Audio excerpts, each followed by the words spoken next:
میرے بھائیوں، محبت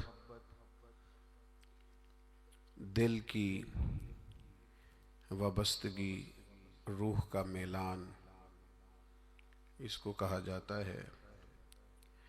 دل انسانی جسم کا بادشاہ ہے۔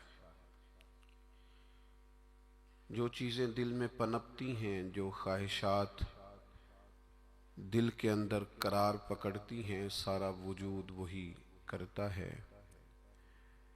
انسان کا پورا نظام اسی دل کی فرما برداری کرتا ہے۔ لیکن ہوتا یہ ہے کہ نہ چاہتے ہوئے بھی، سمجھ بوجھ رکھتے ہوئے بھی، چیزوں کے مضر اثرات سے آگاہی رکھتے ہوئے بھی بعضوں کا دل ایسی چیزوں کی طرف میلان کرتا ہے جو بڑی نقصان دہ ہوتی ہے۔ انسان کے وجود کا بھی، اس کی روح کا بھی، اس کے باطن کا بھی وہ چیزیں بہت زیادہ نقصان کرتی ہیں، لیکن انسان ان سے بعض اوقات نجات نہیں حاصل کر پاتا۔ مثلا سب کو پتہ ہوتا ہے کہ ہرس، لالچ، ہوس یہ کوئی اچھی چیز نہیں۔ اللہ تعالیٰ اگر ضروریات کا رزق عطا کر دے اور ضروریات پوری ہونے لگ جائیں تو بہت اچھا ہے، لیکن نہ چاہتے ہوئے بھی بعض لوگ مال کی ہرس میں، ہوس میں، لالچ میں مبتلا ہو جاتے ہیں۔ یہ محبت دن بدن بڑھتی چلی جاتی ہے۔ وہ خود اپنے آپ سے کئی دفعہ سوال کرتے ہیں کہ یا دل تو نے تو ایک دفعہ یہ کہا تھا کہ بس میری ضروریات پوری ہونے لگ جائیں، 2 وقت کی روٹی چلنے لگ جائے، بچوں کے اخراجات نکلنے لگ جائیں، سر چھپانے کو ایک مکان مل جائے تو کافی ہے، اب تو کدھر نکل گیا؟ بہت سارا اس سے بڑھ کر اللہ نے فضل کر دیا، خواہش سے بڑھ کر عطا کر دیا، لیکن کہیں ٹھہراؤ نہیں ہو پا رہا، دل روک نہیں رہا۔ روز مال کی محبت، مال کا لالچ بڑھتا چلا جاتا ہے۔ یہ اس قدر زیادہ نقصان کرتا ہے کہ نبی کریم صلی اللہ تعالی علیہ وسلم نے ارشاد فرمایا کہ دنیا کی محبت ہر گناہ کی جڑ ہے۔ یعنی لوگ سمجھتے ہیں کہ معمولی بات ہے کہ میرے دل میں مال کی محبت بیٹھ گئی ہے، لیکن یہ بڑا گہرا مرض ہے۔ بعض لوگ کہتے ہیں نا کہ یہ مرض آ جائے تو اس کی وجہ سے 70 مرض اور بھی لگ جاتے ہیں۔ تو یہ دنیا کی محبت وہ مرض ہے، مال کی محبت وہ بیماری ہے کہ جس کی وجہ سے سینکڑوں امراض پیدا ہوتے ہیں، حلال حرام کی تمیز اٹھ جاتی ہے، رشتوں کا تقدس پامال ہو جاتا ہے، بہن بھائیوں کے رشتوں میں دراڑ آ جاتی ہے۔ لوگ اس مال کی محبت میں مبتلا ہو کر خونی رشتوں تک کو بھول جاتے ہیں۔ تو اگر محبت کو صحیح رستہ نہ ملا، یہ محبت الہی اور محبت رسول صلی اللہ تعالی علیہ وسلم کے خوبصورت عنوانات کی عادی نہ ہوئی، تو پھر یاد رکھیے گا کہ مال کی محبت تو پورے طور پر اجاڑ دے گی، اندر کو تباہ کر دے گی۔ ایک دوسری محبت بڑا نقصان کرتی ہے، وہ ہے شہرت کی محبت۔ میں چاہا جاؤں، میری شہرت ہو جائے، لوگ مجھے جانیں، کوئی ایسا طریقہ اپناؤں جس کی وجہ سے دنیا کے اندر فیمس ہو جاؤں، لوگ میرا نام لینے لگیں۔ آپ یقین کریں، سوشل میڈیا کے اوپر بڑے بڑے وزادار، بڑے بڑے باریش لوگ، بڑے بڑے اچھے اور اچھی قد و قامت اور اچھا نام رکھنے والے لوگ فقط مشہور ہونے کے لیے وہ حرکتیں کرتے پھرتے ہیں کہ کوئی بھی سنجیدہ آدمی دیکھے تو شرم سے اس کی نظر جھک جاتی۔ یہ شہرت، اس کا لالچ، یہ شہرت کی طلب اور شہرت حاصل کرنے کے لیے ایسے خطرناک طریقوں کا حصول، شہرت حاصل کرنے کے لیے ایسے کمزور اور ایسے اخلاق سے گرے ہوئے رویے کا انداز، تباہ کر دیا اس نے دنیا کو، اجاڑ کے رکھ دیا ہے لوگوں کو۔ آپ یقین کریں، اچھے بھلے سمجھدار لوگ تھے، اچھے بھلے معاملہ فہم لوگ تھے، الجھ گئے ہیں، ذہن بن گیا ہے کہ بس جو کچھ ہے وہ یہی شہرت ہی ہے۔ او میرے بھائیو سنو، حضرت مولا علی شیر خدا فرماتے ہیں، مصنف ابن ابی شیبہ میں موجود ہے، حضرت مولا کائنات فرماتے ہیں اسے مبارک ہو جسے تھوڑے لوگ جانتے ہیں، وہ قابل مبارکباد ہے جس کا تعارف کم لوگوں میں، زیادہ لوگوں میں جس کی شناخت نہیں ہے۔ میرے بھائی، آپ کبھی ان لوگوں سے پوچھ کر تو دیکھو، ان سے کبھی ملاقات تو کرو جو بڑے مشہور ہو گئے، کبھی ان کی تنہائی میں ان کے پاس تو بیٹھو، ان سے پوچھو تو صحیح، اس شہرت کے سبب سے انہیں کچھ ایسے کام بھی کرنا پڑتے ہیں جو وہ کرنا نہیں چاہتے، انہیں کچھ ایسے رستوں سے بھی گزرنا پڑتا ہے جہاں سے گزرنے کا کبھی انہوں نے سوچا بھی نہ تھا۔ وہ تو چاہتے تھے کہ کوئی تنہائی ہوتی، قرآن مجید کا نسخہ ہوتا، 500 دانے والی تسبیح ہوتی، کہیں مصلے کا نور ہوتا، دل میں ہو یاد تیری گوشہ تنہائی ہو، پھر تو خلوت میں عجب انجمن آرائی ہو۔ دل چاہتا تھا، لیکن یہ شہرت، اس کی طلب، ہاں ایک بات ہے، اگر آپ شہرت چاہتے ہیں، معروف ہونا چاہتے ہیں، مشہور ہونا چاہتے ہیں، بہت سارے لوگوں میں چاہتے ہیں کہ آپ کا نام سنہری حروف سے ہو اور زیادہ لوگ آپ کو جانے پہچانے، تو قرآن مجید نے نسخہ دیا ہے، فرمایا ان الذین آمنوا وعملوا الصالحات سیجعل لهم الرحمن ودا، جو ایمان لانے کے بعد نیک عمل کرے گا رب لوگوں کے دلوں میں محبت پیدا فرما دے گا، رحمان ایسا ماحول بنا دے گا کہ ان لوگوں کے دلوں میں، اللہ تعالیٰ لوگوں کے دلوں میں اس بندے کی محبت پیدا کر دے گا۔ ایک اور محبت ہوتی ہے،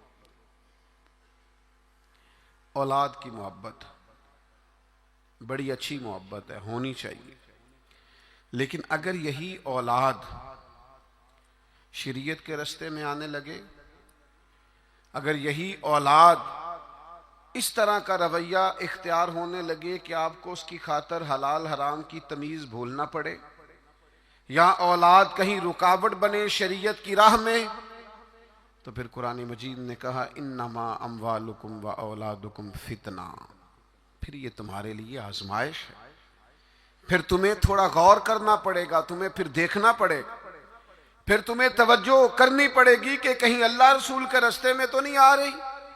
حضرت ابوبکر صدیق رضی اللہ تعالیٰ عنہ کے بیٹے نے ایک دفعہ کہا تھا کہ ابا جی، مسلمان ہونے سے پہلے جب بدر کے دن میں کفار کی طرف سے لڑتے ہوئے آ رہا تھا تو آپ میری تلوار کی زد میں آ گئے تھے، میں آپ کو قتل کر سکتا تھا پر میں نے باپ سمجھ کر کے چھوڑ دیا۔ تو سیدنا ابو بکر صدیق فرمانے لگے بیٹا تو ابھی کلمہ نہیں پڑھتا تھا، تو نے مجھے باپ سمجھ کے چھوڑ دیا، اگر تو بدر والے دن میری تلوار کے نیچے آتا تو میں تجھے کبھی بیٹا سمجھ کے معاف نہ کرتا، دین کا مخالف سمجھ کے قتل کر دیتا۔ اس لیے کہ جو اولاد شریعت کے راستے میں آئے گی، دین کے راستے میں آئے گی، پیغام حق کے راستے میں آئے گی، اسے اولاد سمجھ کر درگزر تھوڑا کیا جائے گا۔ میرے عزیزو، وطن کی محبت بھی کبھی غالب آتی ہے، علاقے کی محبت بھی کبھی غالب آتی ہے۔ انسان جہاں پیدا ہوتا ہے، جہاں جوان ہوتا ہے، جہاں وقت گزارتا ہے، جہاں اس کے احباب ہوتے ہیں، جہاں اس کی دوستیاں ہوتی ہیں، جہاں اس کے تعلقات ہوتے ہیں، وہ محبت بھی کبھی غالب آتی ہے۔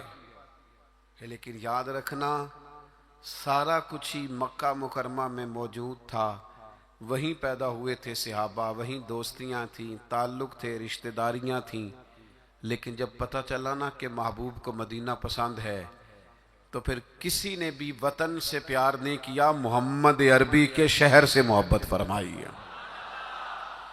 آپ ان ساری محبتوں کو گنتے جائیں، وہ دولت کی ہو، وہ شہرت کی ہو، وہ اقتدار کی ہو، وہ اولاد کی ہو، وہ محبت آپ کے لیے وطن کی محبت ہو، یہ ساری محبتیں قربان کی جائیں گی، لیکن اگر کسی محبت کو حاصل کیا جائے گا تو وہ اللہ رسول کی محبت ہے۔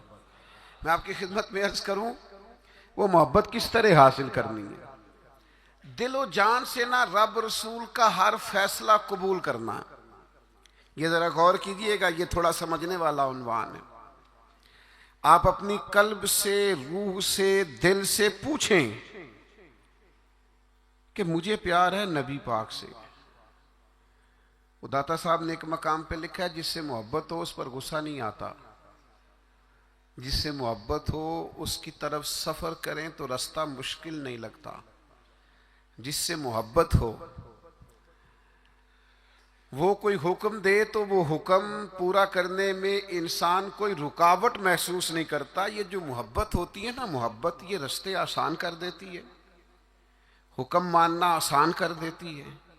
محبوب کچھ بھی کہہ دے، کسی وقت بھی کہہ دے، کسی رنگ میں بھی کہہ دے، کسی حال میں بھی کہہ دے۔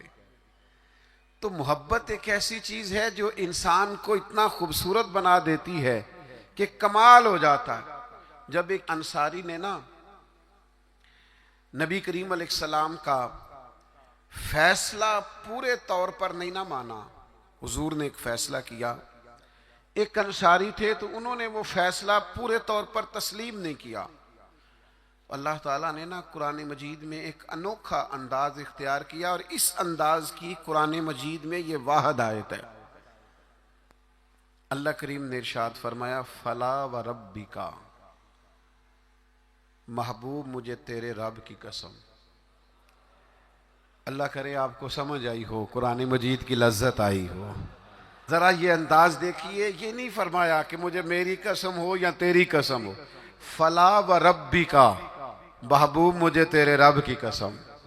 رب آکھے اے سونیا محبوبہ تیرے سو سو ناز اٹھے نہ ہاں، لوکی میریاں قسماں چاندے نے، میں تیریاں قسماں چانا ہاں۔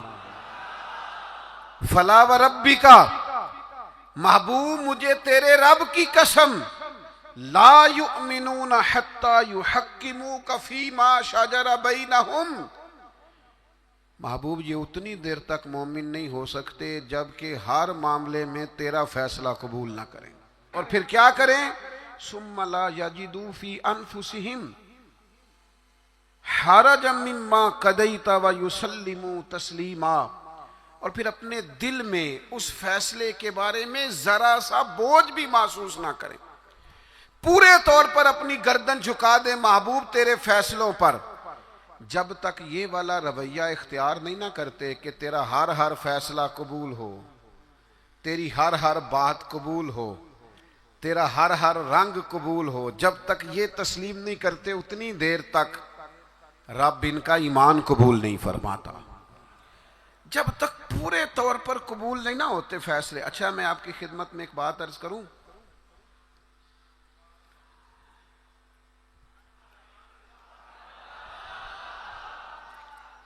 مسلمان دل و جان سے چاہتے ہیں کہ ہم نبی پاک کی غلامی کریں، مسلمانوں کی روح چاہتی ہے کہ ہم ہر وقت اپنے نبی کی بات مانیں۔ میں نے ایسے لوگوں کو دیکھا ہے جو بظاہر دین سے بڑے دور نظر آتے، جن کے بارے میں لوگوں کا خیال ہے کہ شاید بڑے گناہگار ہیں، نوجوان ہیں، دنیا دار ہیں، کچھ ایسے محکموں سے وابستہ ہیں جن کے بارے میں بعض اوقات بعض لوگ خیال کرتے ہیں کہ شاید یہ بالکل دین سے دور ہے۔ لیکن میں نے ہر قسم کے لوگوں میں وقت گزارا ہے، نوجوانوں کے ساتھ سفر کیے ہیں، ان کے بیچ بیٹھ کر ٹائم گزارا ہے۔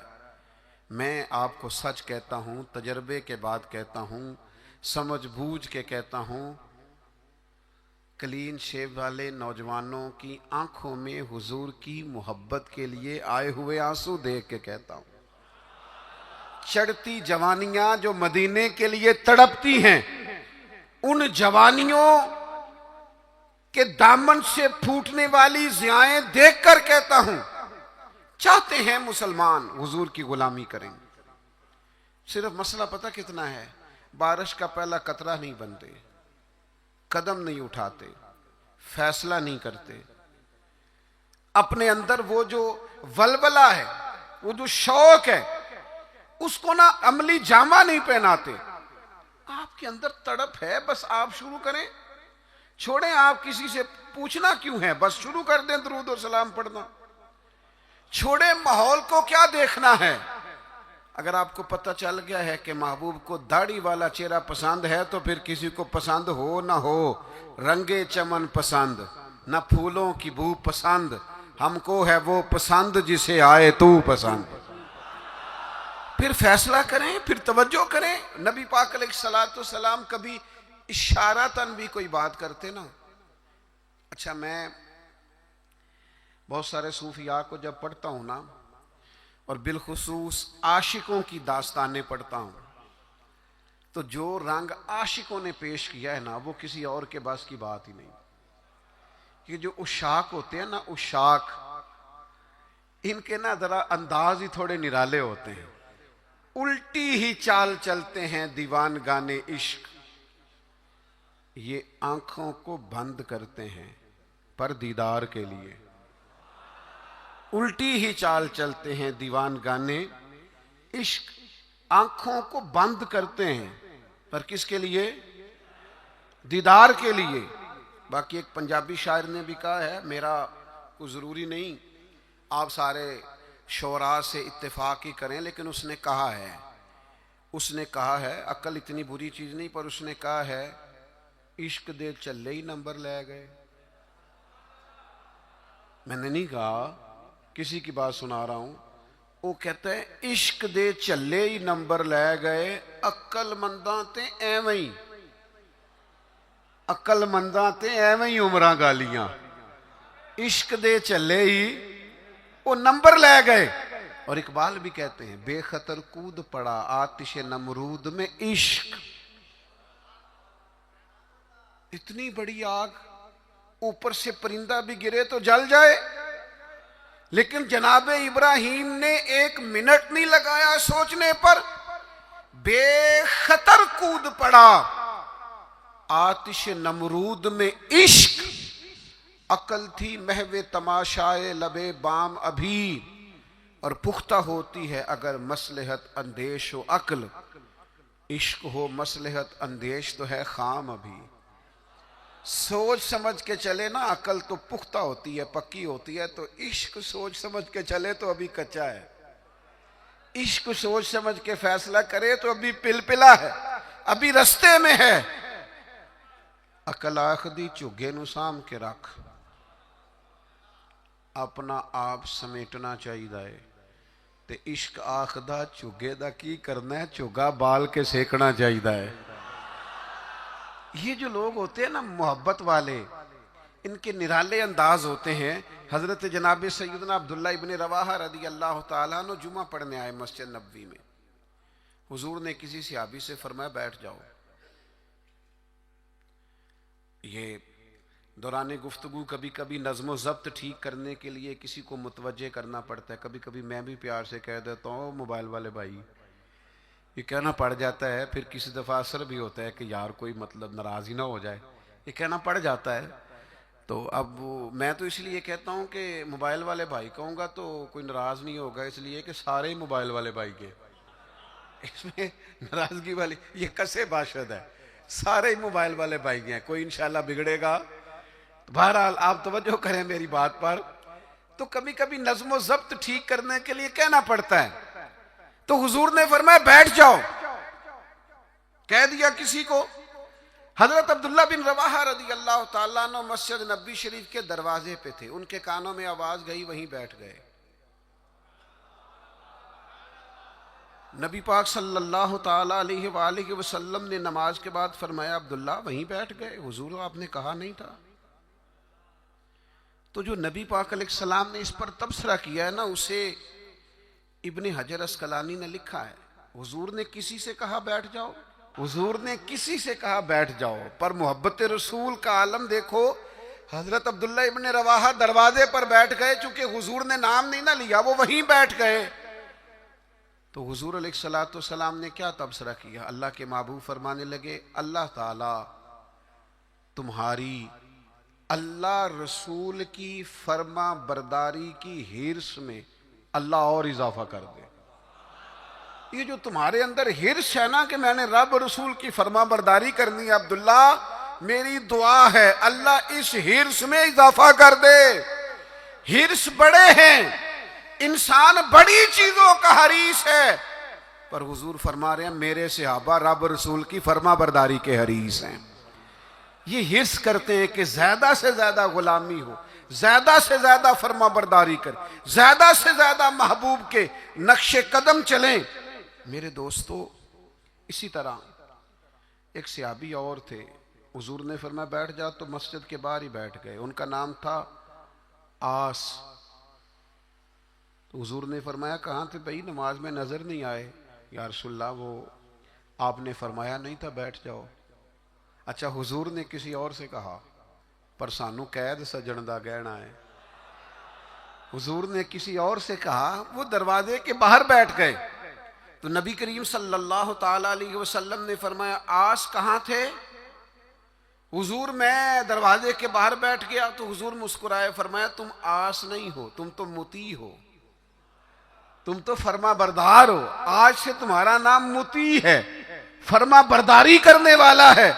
تم ایسے فرما بردار ہو کہ میں کسی اور کو اشارہ کروں. تم اتنے محبت کرنے والے ہو، تم سمجھتے ہو میرے محبوب کی بات ہے نا تو مجھے بھی آگے بڑھ کے قبول کرنی چاہیے. میرے عزیزو، میں نے کہا ہم چاہتے ہیں حضور کی محبت کے مطابق عمل کریں، لوٹ آئیں، لیکن ہم نا بارش کا پہلا قطرہ نہیں بنتے، فیصلہ نہیں کرتے. آگے بڑھوں؟ ہمارے ضمیر جاگ گئے ہیں، پتہ ہمیں چل گیا ہے کہ حال نہ جمہوریت، نہ ڈکٹیٹرشپ، نہ صدارتی نظام، نہ فلانا نظام. پتہ ہمیں چل گیا ہے کہ جینے کی طرف دیکھ نہ مرنے کی طرف دیکھ، جب چوٹ لگے دل پر تو مدینے کی طرف دیکھ. پتہ ہمیں چل گیا ہے کہ نجات حضور کے قدموں میں ہے. سمجھ ہمیں آ گئی ہے کہ نجات نبی پاک کے قدموں میں ہے. لیکن ہم پتہ کیا کرتے ہیں، ہم نا وہیں الجھے رہتے ہیں، بات کو سمجھتے نہیں، آگے بڑھتے نہیں. ضمیر جاگ گیا ہے، فیصلہ نہیں کرتے. چلو پورے ملک میں تو دین نافذ ہوگا، انشاءاللہ ہوگا. اپنے 6 فٹ کے قد پہ نہ نافذ کریں، اپنے گھر پہ نہ نافذ کریں، اپنے دفتر پہ نہ نافذ کریں، اپنے ادارے میں نہ نافذ کریں، اپنے یاروں میں نہ نافذ کریں. یہاں سے تو شروع کریں نا، یہاں سے تو آغاز کریں. آپ یقین کریں 5 دوست اگر آپ کہیں اکٹھے ہیں نا، 5 دوست، تو ایک دوست شروع کر دے جب بھی ملاقات ہو نبی کریم کی کوئی حدیث بیان کرے.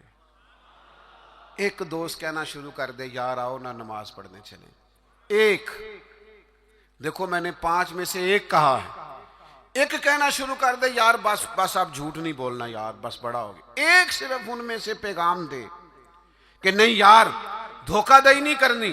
ایک ان میں سے کہے کہ یار تھوڑا سا نا وقت اب ماں باپ کے لیے بھی نکالنا ہے، اب گھر والوں کے لیے بھی تھوڑا وقت دینا. ایک میں ذمہ داری سے کہتا ہوں، وہ باقی 4 سامنے شاید مذاق اڑائیں، سامنے شاید کہیں بیٹھ جا تو اتنا نیک پتہ ہے ہمیں تیرا، لیکن میں سچ کہتا ہوں وہ سامنے آپ پر تنقید کریں گے لیکن دل ان کا گواہی دے گا یار کہہ تو ٹھیک ہی رہا ہے. یہ دین کے اندر، یہ نبی پاک کی محبت کے پیغام کے اندر اللہ نے نا جاذبیت بڑی رکھی ہے، اس میں کشش بڑی رکھی ہے، اسلام کے اندر لچک بڑی رکھی ہے. اسلام کی فطرت میں قدرت نے لچک دی ہے، اتنا ہی یہ ابھرے گا جتنا کہ دبا دو گے. اس کے اندر سے ہمیشہ ضیاء پھوٹتی ہے، روشنی نکلتی ہے. آپ حضور کا پیغام دے دیں، مزاج بنائیں، کہہ دیں، آپ یقین کریں بڑا لطف آئے گا، بڑا مزہ آئے گا. اس کے اندر بڑا کرم ہوتا ہوا آپ کو دکھائی دے گا. آپ محسوس کریں گے کہ میرے کہہ دینے سے انقلاب آ گیا، بہتری آ گئی. آپ اس پیغام، اور یہ سب کے لیے بنائیں آپ، یہ کسی کے حق میں بھی کوئی بھی سامنے ہو، آپ کا نعرہ ہمیشہ محبت رسول کا ہونا چاہیے. وہ دوستوں کی محفل ہو، گھر میں ہو، دفتر میں ہو. بات ایک صحابی تھے حضرت برا بن مالک، نوجوان تھے. اچھا، جس طرح سیر کرنے کا مزہ جوانی میں ہے نا، کپڑے پہننے کا لطف جوانی میں ہے، سفر کرنے کا ذائقہ جوانی میں ہے. چلو مجھے کہہ لینے دو، کھانے پینے کا لطف بھی جوانی میں ہے.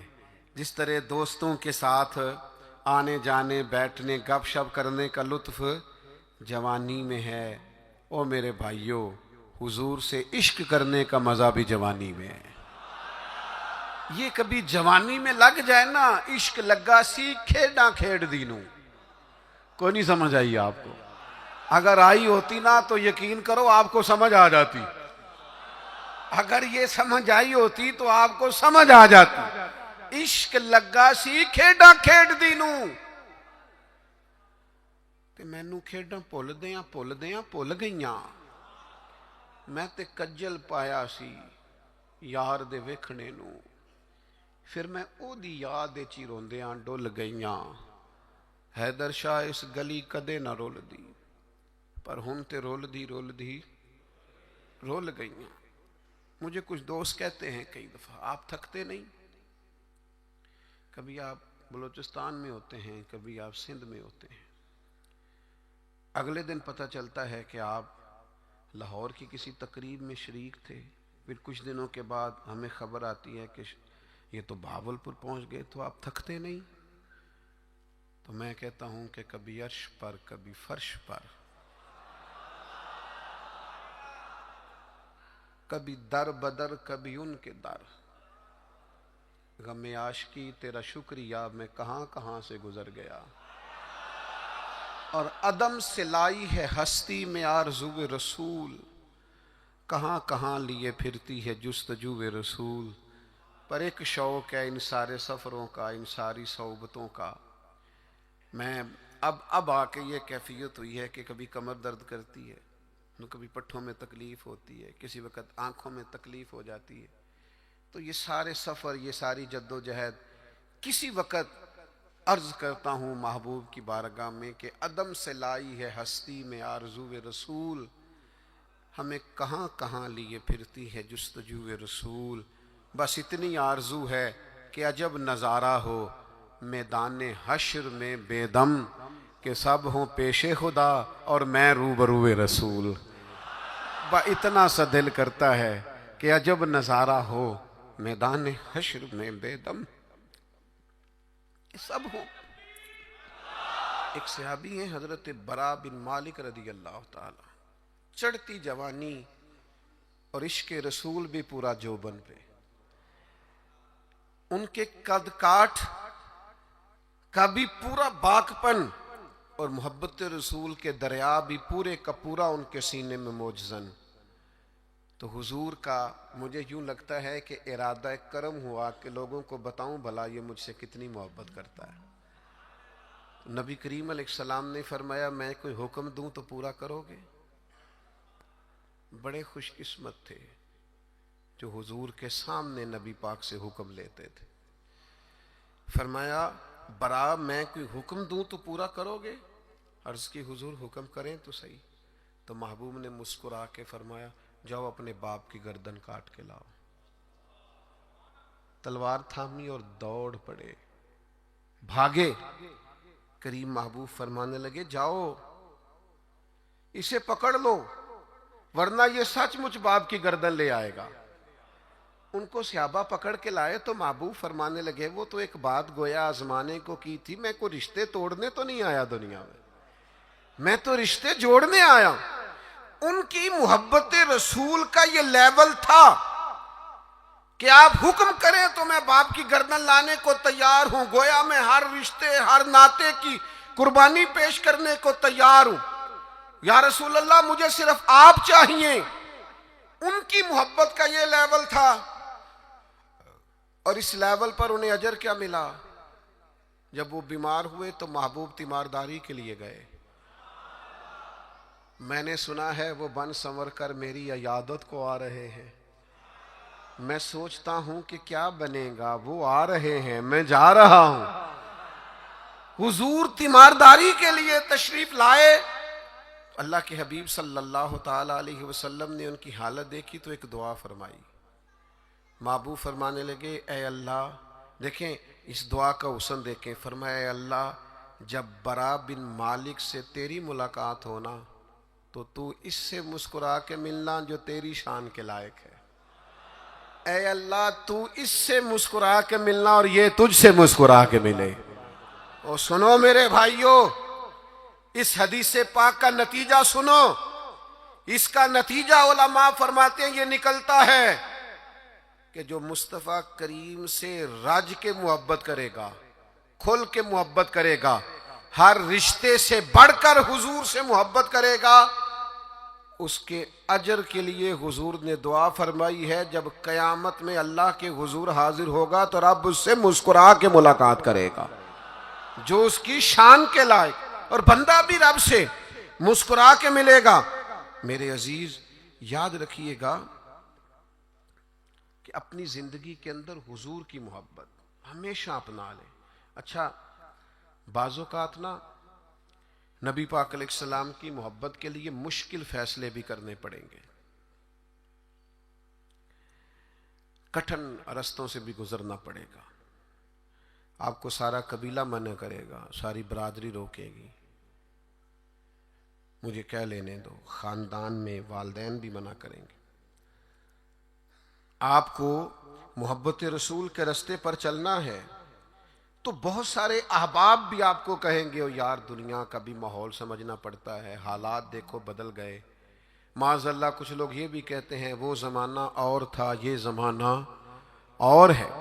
لوگ آپ کو بڑی آراء پیش کریں گے، بڑا بڑا رنگ پیش کریں گے، لیکن اگر آپ اس کو سمجھ جائیں، اس پر غور کر جائیں کہ ہمیشہ برکت رسول اللہ کی بات ماننے میں صلی اللہ تعالی علیہ وسلم، اور میرے نبی پاک صلی اللہ تعالی علیہ وسلم کی غلامی اور محبت میں کبھی نقصان نہیں ہوتا۔ ایک حضور کے صحابی تھے حضرت جلابیب رضی اللہ تعالیٰ عنہ، صحیح مسلم شریف میں ان کا تذکرہ موجود ہے۔ حضرت جلابیب رضی اللہ تعالیٰ عنہ کا رنگ زیادہ گورا نہیں تھا، خوبصورت آدمی نہیں تھے، قد بھی بہت اونچا نہیں تھا، یعنی یوں سمجھ لیے کہ قد بھی تھوڑا سا اس طرح کا تھا، رنگ و روپ بھی اس طرح کا تھا، حالات کچھ اور ہی تھے۔ ان کی شادی نہیں ہوتی تھی۔ اللہ کے رسول صلی اللہ تعالی علیہ وسلم نے فرمایا جاؤ فلاں قبیلے میں جا کے ان لوگوں سے کہو اپنی بیٹی کا نکاح تیرے ساتھ کر دیں۔ وہ چلے گئے، ان لوگوں سے جا کے کہا، لیکن ان لوگوں نے جب حضرت جلابیب رضی اللہ تعالیٰ عنہ کا نام سنا نا، یہ وہی جلابیب ہیں جن کے بارے میں نبی پاک نے فرمایا یہ مجھ سے ہے اور میں اس سے ہوں۔ لوگوں نے جب آپ کا نام سنا تو ظاہر ہے بیٹی والے بڑا سوچا کرتے ہیں، ان کو غور کرنے کا پورا حق حاصل ہوتا ہے۔ انہوں نے کہا حضرت جلابیب نہ تو قد کاٹ ہے، نہ رنگ روپ ہے، نہ پاس کوئی پیسہ ہے، تو یہ کس طرح بات آگے چلے گی، کس طرح معاملہ بہتر ہوگا؟ انہوں نے تھوڑی لیت و لالا کی بات کرنے میں، سمجھنے میں تھوڑا وقت لیا۔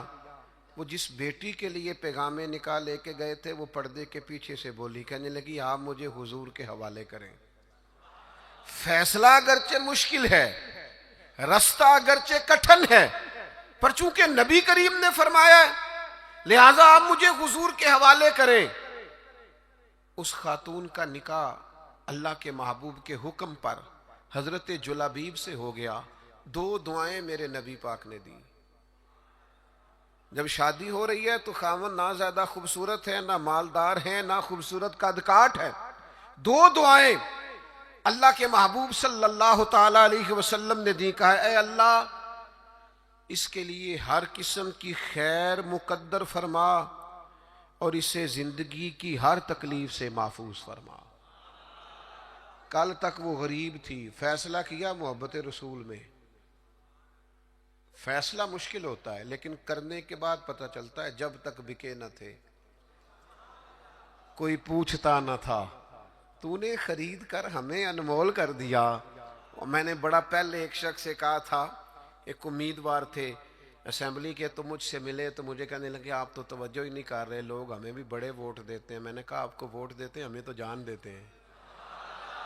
آپ کا ہمارا بڑا فرق ہے، تو آپ جو بات کر رہے ہیں وہ ٹھیک ہوگی، لیکن جب تک بکے نہ تھے کوئی پوچھتا نہ تھا، تو نے خرید کر ہمیں انمول کر دیا۔ نبی پاک نے دعا دی، اے اللہ خیر مقدر کرنا، ہر تکلیف سے محفوظ رکھنا۔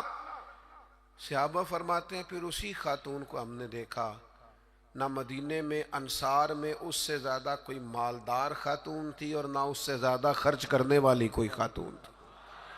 آپ کو محبت رسول میں وقتی فیصلہ کرنا مشکل لگے گا، لیکن یاد رکھنا میرے بھائی، پھر محبت رسول بعد میں جو انسان کے لیے وسعتیں پیدا کرتی ہے نا، اپنے لب و لہجے میں کہوں، پھر حضور سے پیار کرنے والوں کی جو موجیں لگتی ہیں نا، پھر جو کرم ہوتا ہے نا، خدا جانے بلندی ہے کہ پستی پر جہاں میں ہوں وہاں کوئی نہیں ہے، پھر وہ جو نتیجہ نکلتا ہے وہ بڑا شاندار ہے۔ اگرچہ وقتی طور پر کچھ چیزیں مشکل محسوس ہوتی ہیں، لیکن پھر کرم ہو جاتا ہے۔ ایک صحابیہ تھی حضرت فاطمہ بنت قیس، ان کے لیے بھی مشکل تھا نکاح کا فیصلہ کرنا، لیکن ان کو پتہ چلا نا کہ نبی پاک کی خواہش ہے کہ میں اسامہ بن زید سے نکاح کر لوں، تو انہوں نے فوراً جناب اسامہ بن زید سے نکاح کر لیا۔ حضور کی خواہش کو پیش نظر رکھا۔ دو تین چیزیں ہمیں سمجھنی ہیں، بس بات سمیٹنے لگا ہوں۔ ایک تو جہاں جہاں نبی پاک نے حد بندی کی ہے نا، اس حد بندی کو کبھی نہیں توڑنا۔ جو حدود، جو دائرے، جو قوانین نبی کریم نے بیان فرما دیے ہیں، ان سے کبھی تجاوز نہیں کرنا۔ دیکھو سونے کی انگوٹھی حضور نے مرد کو حرام قرار دی، سارا زمانہ بھی کہے تو یہ ہاتھ پر پہننی نہیں چاہیے۔ کچھ چیزیں ہیں جن میں حضور نے نا حد بندی کر دی۔ پیتل تانبا مرد کے لیے نہیں جائز، نہ پہنے آپ، ریشم کا لباس نہ پہنے۔ جہاں حضور نے تعین کر دیا حدود کا، آپ کوئی اتنا مشکل مسئلہ نہیں ہے، آپ اس پہ۔ ایک صحابیہ تھیں، ان کا سگا بھائی انتقال کر گیا، تو نبی پاک علیہ السلام نے حکم دیا ہے کہ کسی کا بھی سوگ 3 دن سے زیادہ نہیں کرنا، سوائے اس عورت کے لیے جس کا خامد چلا جائے وہ عدت پوری کرے۔ تو صحابیہ 3 دن کے بعد اٹھیں، خوشبو لگائی، دھلے ہوئے کپڑے پہنے، وقتی طور پر اس وقت جو مروج زینت تھی وہ زینت اختیار کی، اور پھر کہنے لگی مجھے اس زینت کی ضرورت نہیں تھی، پر چونکہ نبی پاک نے فرمایا 3 دن سے زیادہ سوگ نہیں کرنا، لہٰذا میں اٹھ کے اس لیے کپڑے بدلے ہیں کہ میں کسی اور کی طرف نہیں دیکھنا چاہتی، مدینے والے محبوب کی شریعت کی طرف دیکھنا چاہتی ہوں۔ جو حدود نبی پاک صلی اللہ علیہ وسلم نے ہمارے لیے مقرر فرمائی ہیں، ان سے کبھی بھی ہم نے تجاوز نہیں کرنا۔ دوسری بات یہ ہے کہ محبت رسول کا ہم سے تقاضا یہ ہے کہ جب رب رسول کو راضی کرنا ہو نا، پھر اپنی ذات نہیں دیکھنی، میرا قد بہت بڑا ہے تو فلاں سے معافی مانگوں، میں اتنا بڑا آدمی ہوں تو اب میں جھک جاؤں، مجھے اتنے لوگ جانتے ہیں تو اب میں جناب تھوڑا سا اپنی گردن کو جھکاؤں۔ میں عاشق رسول میں نہیں ہوتی، عاشقان رسول کے اندر کسی قسم کی انا پرستی۔ عاشق لوگ تے رملے کملے، وہ تو بیچارے سیدھے سادے لوگ ہوتے ہیں، ان کے تو مزاج کے اندر فقیری ہوتی ہے، سادگی ہوتی ہے۔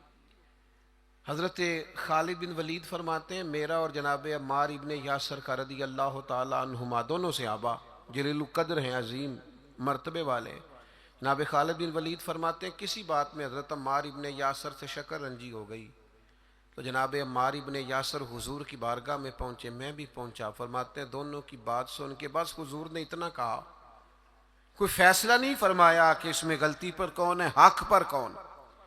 نبی کریم صلی اللہ علیہ وسلم نے بس اتنا فرمایا، یاد رکھنا جس نے عمار ابن یاسر کو ناراض کیا اس نے اللہ رسول کو ناراض کیا، بھائی اتنی بات حضور نے کر دی۔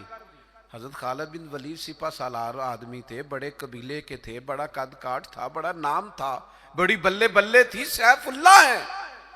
لیکن آپ فرماتے ہیں چونکہ حضور نے فرمایا عمار ابن یاسر کو راضی کرو گے تو اللہ رسول راضی ہوں گے، فرمایا میں ان کے پیچھے پیچھے پھرنے لگا. میرے لیے ان کی رضا سے بڑھ کر کوئی اور رضا، اور کوئی رضا حیدر شاہ اس گلی کدے نہ رول دی، پر ہن تے رول گئیاں جب نبی پاک نے فرمایا ہے کہ یہ رضا. دیکھیں نا، حضور نے حضرت اسامہ بن زید کو لشکر کا امیر بنایا تھا، حضور کا وصال ظاہری ہوا تو حضرت ابوبکر صدیق کو لوگوں نے مشورہ دیا کہ آپ اس نوجوان کو، یہ بالکل جوان ہے ابھی، بڑے بڑے کبار صحابہ موجود ہیں، کسی اور کو بنا دیں. فرمایا اسے پیچھے کروں جسے مدینے والے محبوب نے آگے لگایا ہے، بلکہ ان کو گھوڑے پہ سوار کر کے خود اسی گھوڑے کی لگام پکڑ کے جناب صدیق اکبر امیر المومنین پیدل چل رہے ہیں. تو اسامہ بن زید نے کہا امیر المومنین آپ اوپر آئیے. فرمایا تو اوپر ہی رہ جسے حضور نے امیر مقرر فرما دیا ہے. تو میرے بھائی آپ پھر یہ نہ محسوس کرے کہ میں بڑا چودھری ہوں، میرا بڑا قد کاٹ ہے، پھر ہم نے اپنا قد نہیں دیکھنا، محبوب پاک کی نظر عنایت کو دیکھنا ہے، حضور کی رضا کو دیکھنا ہے. یاد رکھیے گا ایک تیسری بات، ایک حدود کو نہیں توڑنا، ایک حضور کی رضا حاصل کرنے کے لیے اپنی انا نہیں سامنے آنے دینی. ایک تیسری بات اور، طرز زندگی سادہ اختیار کرنا ہے اگر حضور سے پیار کرنا ہے تو. بڑی ضروری بات ہے، بڑی ضروری. آپ سادہ غذا کھائیں، سادہ نشست، سادہ لباس، سادہ انداز گفتگو، لوگوں سے بلا تکلف ملاقات، آپ کے لب و لہجے میں کسی قسم کی تصنع نہ ہو، بناوٹ نہ ہو، تکلف نہ ہو. آپ اگر حضور کے غلام ہیں، نبی پاک سے محبت کرتے ہیں، تو پھر آپ کوئی کسی قسم کا اپنے لیے پروٹوکول نہ چاہیں. صحابی آئے تھے نا، عرض کی یا رسول اللہ میں آپ سے بڑا پیار کرتا ہوں. کیسا خوش بخت ہے، حضور کے سامنے اظہار محبت کر رہا ہے، میں بڑا پیار کرتا ہوں. تو حضور نے فرمایا سوچ کر کہو کیا کہہ رہے ہو. حضور بڑا پیار کرتا ہوں. فرمایا سوچ لے. حضور بڑا پیار کرتا ہوں. تیسری دفعہ محبوب نے فرمایا سوچ لے. حضور مجھے بڑا عشق ہے آپ سے.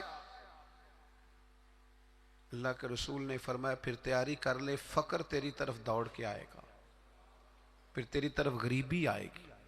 جو مجھ سے پیار کرتا ہے اس کی طرف فقر آتا ہے. تو یہ یاد رکھیں کہ اسے صرف اور صرف پھولوں کی سیج نہ سمجھنا، اور فقر کی کئی قسمیں ہوتی ہیں، صرف پیسوں کی کمی فقر نہیں ہوتی. آپ کا طرز زندگی سادہ ہونا چاہیے، انداز فقیرانہ ہونا چاہیے، اٹھنا بیٹھنا سادہ ہونا چاہیے، کیونکہ یہ سادگی میرے نبی کی پسند ہے. ایک روایت مجھے یاد آ رہی ہے، میرا دل کرتا ہے آپ کو سنا دوں. کبھی کبھی نا کچھ فرمائشیں بھی ہوتی ہیں، آپ کا نہیں مجھے پتا، میں اپنی اماں سے فرمائش کیا کرتا تھا کبھی کبھار کوئی چیز اپنی مرضی کی کھانے کے لیے. اماں جی کبھی ساگ بنا دیو نا، تو کبھی ان سے کہتے تھے اسپیشل والا گڑ کھانا ہے.